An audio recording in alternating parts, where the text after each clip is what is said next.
Right, ఈ మార్పులు చేర్పులకు సంబంధించి మరిన్ని వివరాలు తీసుకుందాం. మా వైసీపీ రిపోర్టర్ దుర్గా సిద్ధంగా ఉన్నారు. దుర్గా, ఈ మార్పులకు సంబంధించి పూర్తి వివరాలు ఏంటి? అటు ఈసారి కూడా లిస్టులో ఒంగోలు అసెంబ్లీ కానీ ఒంగోలు పార్లమెంట్ కానీ లేదు, ఇంకా సందిగ్ధత కొనసాగుతున్నట్టేనా? ఖచ్చితంగా చెప్పాలి, ఎందుకంటే ఒంగోలుకి సంబంధించి ఎక్కడ కూడా ఈసారి లిస్టులో లేదని చెప్పాలి. ఒంగోలు సిట్టింగ్ ఎమ్మెల్యే స్థానానికి సంబంధించి అలా పార్లమెంట్కి సంబంధించి కూడా లేదు. మిగిలినటువంటి కొన్ని చోట్లకు సంబంధించి మొత్తం 21 స్థానాలకు సంబంధించినటువంటి మార్పులు చేర్పులు కొద్దిసేపటి క్రితం బొత్స సత్యనారాయణ ప్రకటించారు.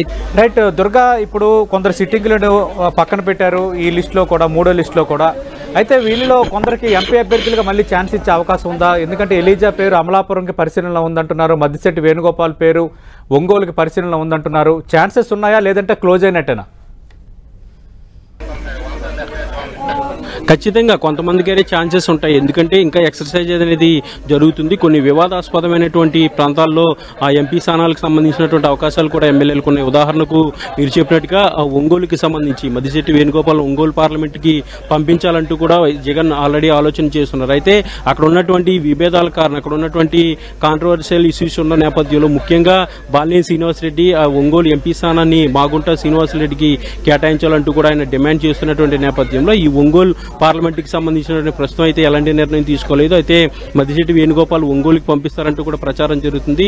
దీంతో పాటు మిగిలినటువంటి స్థానాలకు సంబంధించి ముఖ్యంగా బాలినేని ఏదైతే డిమాండ్ చేస్తున్నారో ఆ స్థానాలకు సంబంధించినటువంటి నిర్ణయం అయితే ఇప్పుడు ప్రస్తుతానికి తీసుకోలేదు. ఎందుకంటే అన్నా రాంబాబు రాజీనామా చేశారో ఆ స్థానం కూడా ఆల్రెడీ ఉంది. ఆయన వచ్చే ఎన్నికల్లో పోటీ చేయనని ఆల్రెడీ చెప్పారు కాబట్టి ఆ స్థానానికి సంబంధించి ఇన్ఛార్జిని కూడా ప్రకటించాల్సి ఉంది. అయితే బాలినేనితో పాటు మిగిలినటువంటి కొంతమంది కీలక నేతలు వేరే వ్యక్తులు కూడా డిమాండ్ చేస్తున్నారు. అక్కడ సిద్ధారాఘవయ్య లేదంటే సిద్ధారాఘవయ్య కుమారుణ్ణి పెట్టాలంటూ కూడా వాళ్ళు అడుగుతున్నటువంటి పరిస్థితి. అలాగే బాలినేని కూడా తన వర్గానికి సంబంధించినటువంటి వ్యక్తిని పెట్టాలని ఆలోచన చేస్తున్నటువంటి పరిస్థితి. అయితే ఒకానొక సందర్భంలో బాలినేని కూడా అక్కడికి పంపించాలని అనుకున్నారు. కానీ బాలినేని ఖచ్చితంగా ఒంగోలు సిటీ నుంచే నేను పోటీ చేస్తానంటూ కూడా ఆయన చాలా స్పష్టంగా చెప్తున్నారు. కరాఖండిగా చెప్పి వెళ్తున్నటువంటి పరిస్థితి. ఇప్పటికే ఈ అంశానికి సంబంధించి సీఎం దగ్గర అనేక సార్లు సమావేశాలు కూడా జరిగాయి. అటు ఒంగోలు ఎమ్మెల్యేతో పాటు ఎంపీ స్థానానికి సంబంధించి కూడా చాలా డిస్కషన్స్ అనేవి జరుగుతున్నాయి.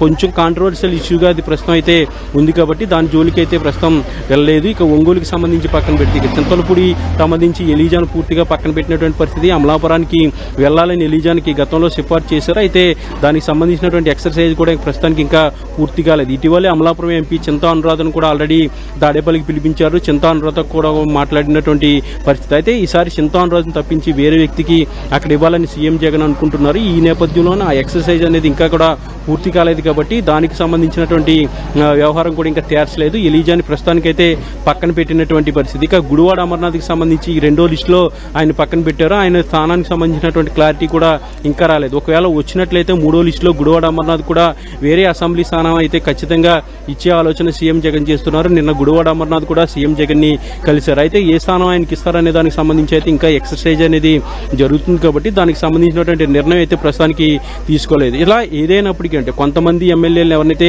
పూర్తిగా పక్కన పెట్టారో వాళ్ళలో కొంతమందికి అకామిడేట్ చేసే అవకాశం ఉంటే ఖచ్చితంగా ఎంపీ స్థానాలు లేదంటే వేరే ఎమ్మెల్యే స్థానాలు కేటాయిస్తున్నారు. లేని పక్షంలో వాళ్ళని పూర్తిగా పక్కన పెట్టినటువంటి పరిస్థితి అయితే కనిపిస్తుంది సతీష్.